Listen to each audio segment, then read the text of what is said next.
All right, let's jump right in.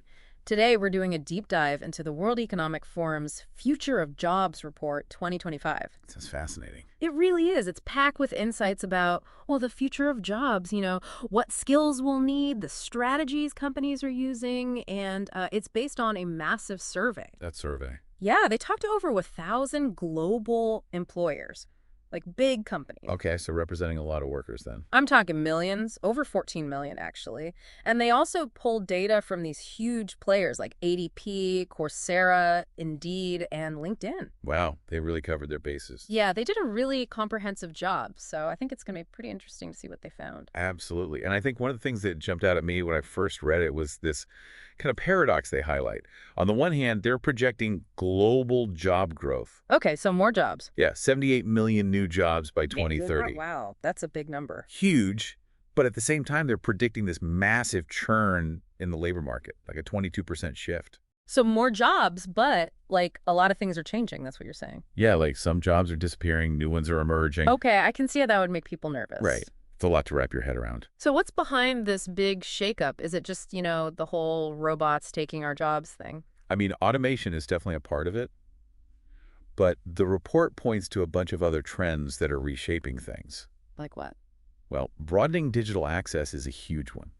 Okay, so like more and more people getting online, using technology. Exactly, and that's driving the growth of all these jobs in areas like AI, big data. Right, all that stuff we hear about all the time. Exactly, and even energy tech is a big part of it. Energy tech, huh? Yeah, it's really taking off. Interesting. And get this, 60% of the employers they surveyed, they believe all this is going to completely transform their businesses. Wow, so companies are really taking this seriously. Yeah, they're seeing the writing on the wall.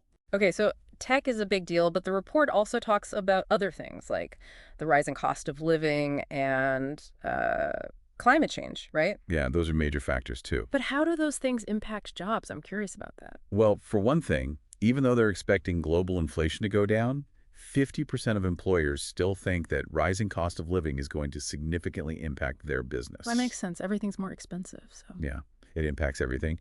And almost half of them also see climate change and both mitigation and adaptation, like efforts around that. They think those are going to transform their businesses by 2030. Okay, so those are some big forces at play. But let's get to the juicy stuff. What are those hot jobs of the future? Like, what should people be focusing on? Okay, well, if you look purely at percentage growth, the top jobs are all in tech. No surprise there. Let me guess. Software engineers, AI specialists, all that. You got it. Big data specialists, fintech engineers, AI, and machine learning specialists. Okay, so basically, if you can code, you're golden. Pretty much. Oh, and software and application developers, too. Of course, of course. And security management specialists. Can't forget about cybersecurity. Right, right. That's huge these days. Yeah, with all the data breaches and hacks, it's only going to get bigger.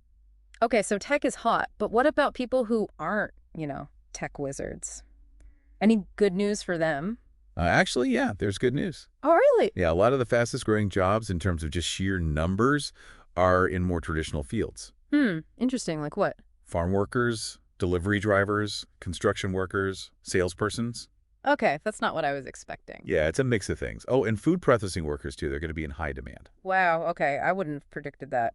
What about, with populations aging all over the world, I bet caregiving jobs are going to be big, too. You are absolutely right. Nursing professionals, social work and counseling professionals, personal care aides, all those are projected to grow significantly. Okay, that makes sense. And they also see a rising need for teachers, especially at the college and high school level. So it's like a mix of high-tech and essential services, huh? Exactly. That's a good way to put it. Now, for the flip side, which jobs are, like, on the way out? The fastest declining ones are mainly those clerical roles. Oh, like admin assistants and things like that. Yeah, cashiers and ticket clerks, administrative assistants and executive secretaries, Yeah. printing workers too, and accountants and auditors. Accountants, really? I thought they were always in demand. Well, with automation and AI, a lot of their tasks can be done by software now. Makes sense. So those traditional office jobs are taking a hit. They are, but it's not just about automation. There are other things at play too. Like what? Well, aging populations in some regions are a factor. Oh, yeah. Less people working overall. Right. And then in other places, it's slower economic growth that's contributing to the decline of those roles. Wow, so it's a pretty complex picture. It is. I guess the main takeaway here is that no matter what you do, you got to be ready to adapt and keep learning new things. Absolutely. The report emphasizes that big time. By 2030, they're expecting almost 40% of workers' core skills to change. 40%. That's a lot. It is. It means that a lot of people are going to need to upskill or reskill to stay employable. So what skills should people be focusing on? Is it just all about coding, or are there other skills that are going to be like future-proof? Coding is definitely valuable, but it's not the only thing. Okay, good. Because like I said, not everyone's a tech whiz. Right, and the report highlights a broader set of skills that are going to be crucial. Like what? Unsurprisingly, AI and big data are at the top of the list, along with cybersecurity and just overall technological literacy. Okay, so those are kind of expected, I guess. Yeah, but what's interesting is they also emphasize these human skills. Human skills, what do you mean? Things like creative thinking, resilience, flexibility, and agility. Oh, those are good ones for sure. No matter how tech-driven the world becomes, we still need people who can think critically, solve problems, and adapt to change. Right, those are always going to be valuable. Speaking of tech, everyone's talking about generative AI these days. Does the report talk about that at all? It does, even though it's still early days for widespread adoption of generative AI. Yeah, it's moving so fast. Exactly. But the report already shows it's impacting what employers are looking for. Oh, interesting. Like how? Well, they're starting to value those skills related to working with AI, like prompt engineering. Oh, right. Being able to tell the AI what to do. Exactly, and understanding AI ethics. Makes sense. Is there anything else in the report that really stuck out to you?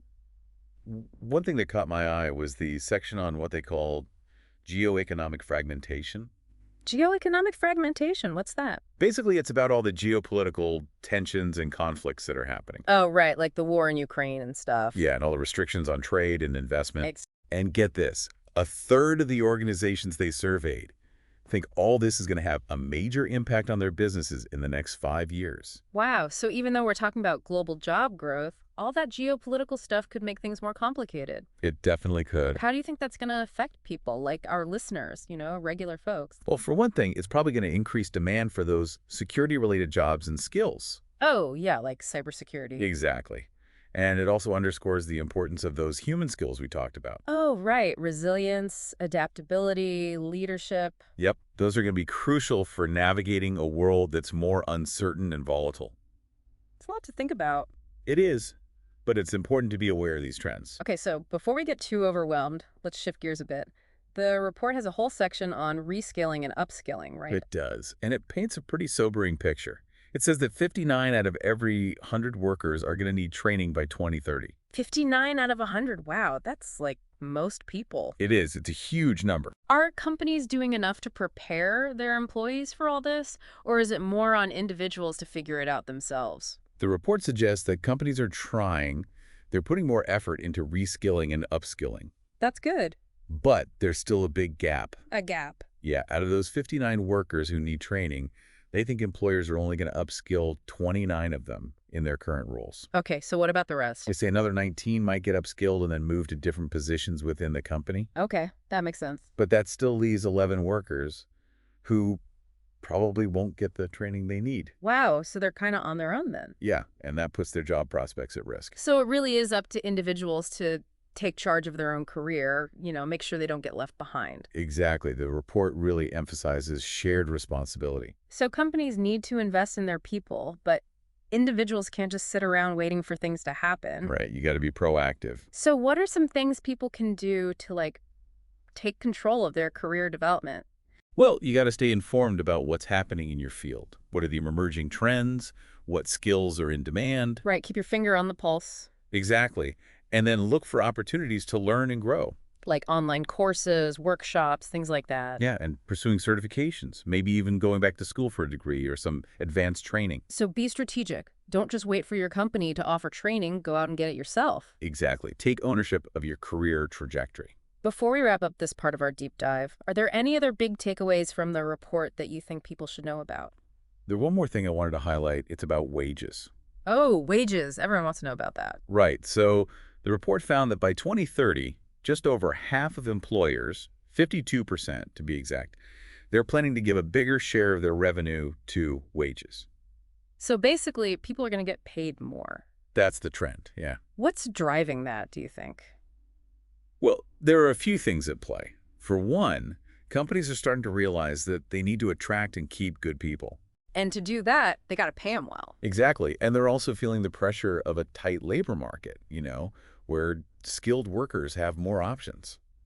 So it's a good time to be a skilled worker, I guess. It seems that way, yeah. So workers get rewarded for their skills and companies get to keep their best people. Yeah, it's a win-win. What else does the report say about attracting and keeping talent? It emphasizes that it takes more than just good pay. Companies need to create a good work environment, one that people actually want to be a part of. So things like work-life balance, opportunities for growth, all that. Exactly. They need to focus on employee well-being, provide those reskilling and upskilling opportunities we talked about, and create clear paths for people to move up in the company. So it's not just about the paycheck, it's about the whole package. That's right.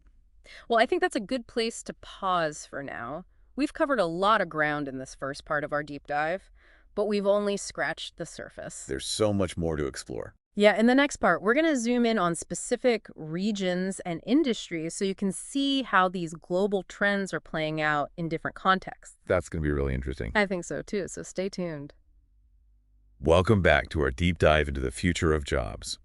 Now that we've, laid out those global trends, let's zoom in a little bit. Yeah, let's get specific. Exactly. Let's look at specific regions and industries because the impact of these forces isn't the same everywhere. Right, makes sense. Different parts of the world are going to experience these changes in different ways. Absolutely. So where do we start? Which region should we look at first? Let's start with Eastern Asia and Oceania. Companies over there, especially the big ones, they're really worried about a couple of things. Like what? Well, aging populations, for one. Yeah, we hear about that a lot, especially in places like Japan. Exactly. And it's not just that people are getting older. It's that the working age population is shrinking. Fewer people to fill those jobs. Right, that's a big problem. It is. And they're also dealing with slower economic growth in some countries. Okay, so a double whammy. Yeah, pretty much. So how are companies in that region responding to these challenges? Well, some of them are turning to automation and AI to try and deal with those labor shortages. Makes sense. If there aren't enough people, get the robots to do the work. Exactly. And we see that happening a lot in places like China and South Korea. Okay, what about other companies? Are they doing the same thing? Not all of them. Some companies, like in Japan and Hong Kong, they're focusing more on attracting a wider range of talent. So, like, more diversity in the workforce. Exactly. They're realizing they need to expand their talent pool if they want to stay competitive. Makes sense. It sounds like companies in Eastern Asia and Oceania are really feeling the squeeze, with those demographic changes and all. They are. It's a tough situation. What about other regions? Are there any bright spots, any places where companies are feeling more optimistic about the talent pool? Actually, yeah, there are. Oh, really? Yeah, companies in the Middle East and North Africa, especially in Saudi Arabia and the UAE, you're feeling pretty good about the talent situation. That's interesting. What's driving that optimism? Well, it seems like a few things are working in their favor. They've got government initiatives to develop local talent. They're investing in education and technology. Okay, so they're building up their own workforce. Exactly. And in some countries, they've got a growing youth population, so that's a plus. Yeah, a younger workforce can be a big advantage. Absolutely. But even with all that optimism, they're not ignoring the need for reskilling and upskilling. Right, because those global trends we talked about, they're still going to impact everyone. Exactly. In fact, the report predicts that the Middle East and North Africa region is going to see a really big shift in required skills. Even bigger than the global average. That's what the report says. Wow. So even when the talent outlook is positive, companies still need to be proactive, make sure their workforce is ready for what's coming. Absolutely. No one can afford to be complacent. Okay, what about sub-Saharan Africa? That region has its own set of challenges, right? It does. The report highlights that it's a mixed bag, really. A mixed bag. Yeah. Some countries in sub-Saharan Africa, they've got this demographic dividend happening with a young and growing workforce. That sounds like a good thing. It can be, but at the same time, other countries are struggling with high unemployment and a lack of skilled labor. So it really varies from country to country. It does. And the report gives Zimbabwe as an example. Yeah, wait, okay. Yeah, they're predicting that almost half of the skills people are using on the job there are going to change by 2030. Wow, that's huge. It is. And to address that, Companies in Zimbabwe and other countries in the region are investing a lot in upskilling and reskilling. But they've got a long way to go. They do. It's a big challenge. Sounds like sub-Saharan Africa needs a multi-pronged approach, investing in education, developing skills, creating more job opportunities. Exactly. It's going to take a lot of effort to address those challenges. Okay, let's move on to Europe. They've been dealing with aging populations and economic uncertainty for a while now. What's the situation there? Well, according to the report, European companies are putting a lot of emphasis on reskilling and upskilling their workforce. Okay, makes sense. And they're also really focused on attracting a diverse range of talent. So similar to what we saw in Eastern Asia and Oceania. Yeah, there are some parallels there. And another thing European companies are doing is looking at ways to improve work-life balance and create more flexible work arrangements. Oh, that's interesting. Why are they doing that? Well, they're finding it's a good way to attract and keep workers. Makes sense. People want more flexibility these days. Yeah, it's becoming more and more important. Is that something that comes up a lot in the report, this whole idea of flexibility? It definitely does. It's a recurring theme, and it's reflected in the report's findings on those workforce strategies we talked about earlier. So companies are offering more remote and hybrid work options. That's right. And they're also looking at ways to support workers who have caregiving responsibilities, like kids or elderly parents. Okay, so they're trying to create a more supportive work environment. Exactly. They're realizing that work isn't just about a paycheck anymore. Right. It's about well-being, purpose, flexibility. All those things are becoming more and more important to workers, and companies are starting to pay attention. It's good to hear that they're recognizing those needs. Yeah, it's a positive trend. Okay, so we've gotten a good overview of the regional variations. Now let's dive into some specific industries. Where are we seeing the biggest changes happening in terms of jobs and skills? Well, one industry that's going through a massive transformation is advanced manufacturing. Advanced manufacturing, okay. What's happening there? They're facing a whole bunch of trends all converging at once. Like what? Well, there's the push for sustainability. Everyone wants to be more eco-friendly. Right, that's a big trend across the board. It is. And then there's the adoption of all these new technologies like AI and robotics. Okay, so that's changing the way things are made. Exactly. And on top of that, there's the rising cost of living, which is putting pressure on manufacturers to find ways to do more with less. So how are all those trends playing out in terms of the actual jobs and skills that are needed? Well, the report predicts a growing demand for roles like AI and machine learning specialists and business development professionals. So those are the hot jobs in advanced manufacturing. They are. And when it comes to skills, the report highlights the need for expertise in AI and big data, creative thinking, cybersecurity, systems thinking. Okay, so it's getting a lot more tech-driven. It definitely is. And they also need people who are good at resource management, making sure things run efficiently. Makes sense with all those cost pressures. Right. So it's a pretty demanding field. It sounds like it. So all this means that companies in advanced manufacturing are having to really step up their game when it comes to reskilling and upskilling their workforce, right? Absolutely. They're investing heavily in training and development programs to try to keep up with all these changes. Are they having any trouble attracting new talent? They are, because it's such a competitive field. So what are they doing about that? Well, they're trying to attract people from other industries by offering good salaries and benefits. That's always a good strategy. It is, and they're also trying to improve the image of the industry. Oh, interesting. How are they doing that? Well, they're highlighting the fact that advanced manufacturing is all about innovation and sustainability. Okay, so they're appealing to people's values. Exactly. They're saying, hey, if you want to make a difference in the world, come work for us. That's smart. Okay, so advanced manufacturing is going through a lot of changes. What other industries are being heavily impacted by these global trends? Another one that really stands out is the energy, technology, and utility sector. Okay, energy, that makes sense with all the talk about climate change and the shift to renewable energy. Exactly. They're facing a huge demand for professionals who have skills in renewable energy, energy storage, smart grid technologies, all that stuff. Right, we're seeing massive investments in renewable energy all over the world, so it's no surprise they're scrambling for talent. Yeah, it's a really hot sector right now. What are some of the challenges they're facing when it comes to attracting and keeping the people they need? Well, according to the report, the biggest hurdle is the skills gap. The skills gap, so there just aren't enough people with the right expertise. That's right, and it's leading to a lot of competition for talent, not just within the energy sector, but also from other industries that are going through similar transformations. It's like a talent war is going on. Pretty much, yeah. So how are energy companies trying to win this war for talent? They're pulling out all the stops. They're investing in training and development programs, partnering with universities to attract new graduates, offering competitive salaries and benefits. Okay, so the usual stuff. Yeah, but they're also trying to improve the image of the industry. Like how? Well, they're highlighting the fact that they're playing a key role in combating climate change and creating a more sustainable future. So they're appealing to people who want a job with purpose. Exactly.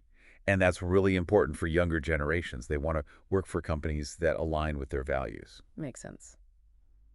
Okay, we've talked about advanced manufacturing and energy technology and utilities. Any other industries the report highlights as being particularly affected by these global trends? Yeah. The infrastructure sector is another one that's undergoing a major shift. Infrastructure, huh? What's happening there? They're facing a couple of big challenges. First, you've got aging infrastructure. Roads, bridges, power grids, all that stuff is getting old and needs to be replaced or upgraded. Yeah, that's a big problem in a lot of countries. It is. And then there's the need to build more sustainable and resilient infrastructure for the future, stuff that can withstand climate change and all the other challenges we're facing. Right. It needs to be built to last. Exactly. And all of this is creating a demand for professionals with expertise in areas like digital twins, smart cities, green building technologies, things like that. So infrastructure is becoming more high-tech too. Definitely. They need people with skills in data analysis, cybersecurity, project management, systems thinking, all that good stuff. Wow, it's a pretty demanding field. It is. And the report also highlights the growing importance of soft skills in this sector. Soft skills, like what? Things like communication, collaboration, adaptability, being able to work effectively with others. Okay, so it's not just about the technical skills, it's about being able to work well with people too. Exactly, especially in a field like infrastructure where you've got so many different stakeholders involved. Makes sense. So even in industries that are traditionally seen as more hands-on, we're seeing a growing need for both technical skills and soft skills. Absolutely, and the report really emphasizes that the lines between those two skill sets are becoming increasingly blurred. So it's not either, it's both hand. Right, and for our listeners, this means they need to think critically about how their current skills might be transferable to new roles or industries. So like even if you're not in a tech field right now, the skills you have might still be valuable in a tech-driven world. Exactly, and it's also important to think about how you can develop those essential human skills that are going to be valuable no matter where your career takes you. So things like communication, problem solving, critical thinking, all those things. That's right. Those are the skills that will make you adaptable and resilient, no matter what the future holds. Well, I think this deep dive into specific regions and industries has been incredibly eye-opening. It's amazing to see how these global trends are playing out in different contexts. It is fascinating, isn't it? But beyond just understanding these trends, I'm really curious to explore what we can actually do about them. How can we prepare ourselves and our businesses for these changes? That's the key question. And luckily, the report doesn't just predict the future. It actually provides some guidance on how to navigate all this. So it's not all doom and gloom. Not at all. There are things we can do. That's good to hear. Yeah, in the final part of our deep dive, we're going to unpack the report's recommendations for individuals, companies, and even governments. Okay, so we're going to get practical. Exactly, because the report emphasizes that preparing for the future of work is a collaborative effort. We all need to work together. Sounds like a good plan. It is. And there are concrete steps we can all take to create a more resilient and equitable future for everyone. All right, I'm ready to hear those recommendations. Great. Well, stay tuned for part 3. And we're back, ready to wrap up our deep dive into the World Economic Forum's Future of Jobs Report 2025. We've covered a lot of ground, haven't we? From those global trends to specific regions and industries, it's been a whirlwind. It has, but now it's time to get down to brass tacks. Actionable insights, right? What can we actually do with all this information? That's the million-dollar question. So for our listeners out there, what are the key takeaways for them, for individuals? How do they make sure they're not left in the dust by this crazy changing job market? The report really drives home the point that lifelong learning, it's not just a buzzword anymore. Okay, adapt or die, basically. Kinda, yeah. It's not enough to just have that degree or that one skill set you've always relied on. You got to be constantly learning, updating your knowledge, picking up new skills, to stay ahead of the curve. Okay, so we've got to keep learning, but what does that actually look like day to day? I mean, where do you even start? Well, it could be anything from taking online courses, you know, those are everywhere now, to attending workshops, conferences, even going back to school, maybe for a whole new degree or some specialized training. Okay, so lots of options. Tons. But the key is to be proactive. Figure out what skills are in demand in your field or maybe in a field you want to move into, and then go after those. So it's about being strategic. Don't just wait for your company to send you to a training, take charge, right? 100%. Own your career path. Yeah. And don't be afraid to, think outside the box, explore new fields, new industries. The report makes a big point about how so many of the fastest growing jobs, they didn't even exist a few years ago. It's crazy how fast things are changing. It is, but it also means there are tons of new opportunities out there. Be open to them. All right, so that's great advice for individuals. But what about companies? What should they be doing to get ready for this future of work and make sure they have the right people on board? They need to put their money where their mouth is, Yeah. invest in their employees, reskilling and upskilling programs, all that. Give their people the tools to thrive in this new world of work. Earlier, we talked about that gap, right? How there are a ton of workers who'll need training, but not all of them are getting it. How can companies bridge that gap, make sure everyone's on board? The report suggests a few things.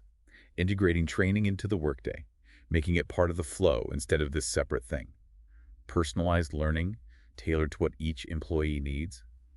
Incentives to encourage people to participate. Okay, so make it easy, make it relevant, and maybe sweeten the deal a bit. Exactly. And partner with educational institutions, maybe even create custom programs. It's not just about throwing money at the problem, it's about being strategic and creative with how they approach this whole reskilling and upskilling thing. It's got to be a win-win, right? For both the company and the employees. Exactly. The company gets a more skilled, more adaptable workforce. The employees get to grow their skills, stay relevant, maybe even move up in the company. And the report even says those companies, the ones that really embrace this culture of continuous learning, they're the ones that are going to attract and keep the best talent. It makes sense, right? Talented people, they want to work for companies that invest in them. Nobody wants to be stuck in a dead-end job with no chance to grow. It's a no-brainer. Invest in your people or risk falling behind. All right, so we've talked about individuals, we've talked about companies. What about the big guys? What about governments? What's their role in all this? They've got a huge responsibility to support this whole transition to the future of work and make sure it works for everyone, not just a select few. So level the playing field. Yeah, that's the idea. The report says governments need to invest in education and training programs, but not just any programs. They've got to be aligned with what the labor market actually needs, what the jobs of the future are going to require, make sure everyone has access to affordable, high-quality training that'll actually get them somewhere. Skills gaps are a huge issue we've been talking about across pretty much every industry. What can governments do to close those gaps? A few things. Fund training programs. Make sure those apprenticeships and vocational training programs are top-notch. Support lifelong learning initiatives. And they need to work hand in hand with employers. Find out what skills are emerging, what's needed, and make sure those education and training programs are keeping up. So it's got to be a team effort, government, industry, educational institutions, all working together. Exactly. This isn't a solo mission. Everyone's got to be on board to prepare for this future of work thing. The report also mentions social safety nets, which might seem a little out of place here.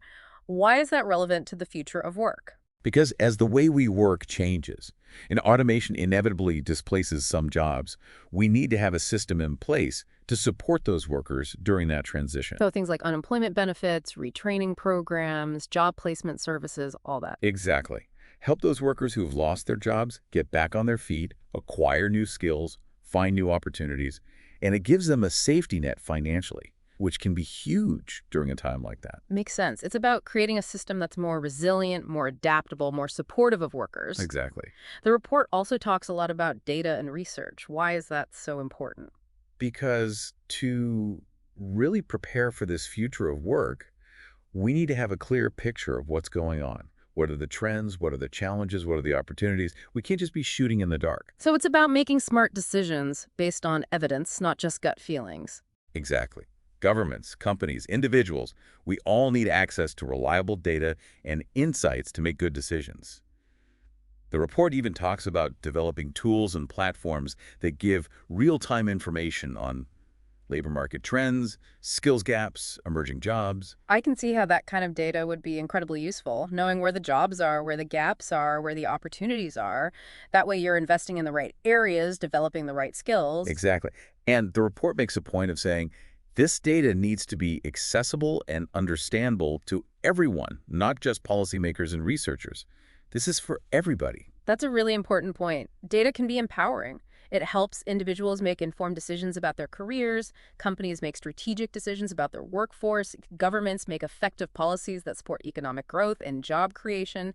Everyone benefits. Couldn't have said it better myself. Well, I think we've done a pretty thorough job of dissecting this Future of Jobs Report 2025. We've explored the trends, the challenges, the opportunities, and we've even laid out some concrete steps that individuals, companies, and governments can take to get ready for what's coming. It's been a fascinating conversation, and I hope our listeners are walking away feeling informed and hopefully even a little bit excited about the future. Me too. And I think the biggest takeaway from all of this is that the future isn't something that just happens to us. We have a say in it. By embracing lifelong learning, adaptability, and collaboration, we can shape the future of work in a way that benefits everyone. Well said. Thanks for joining us on this deep dive. If you want to learn more, check out the full report and the Data Explorer tool on the World Economic Forum's website. There's a ton of valuable information there to help you navigate this ever-changing world of work. Until next time, keep exploring, keep learning, and keep shaping your future.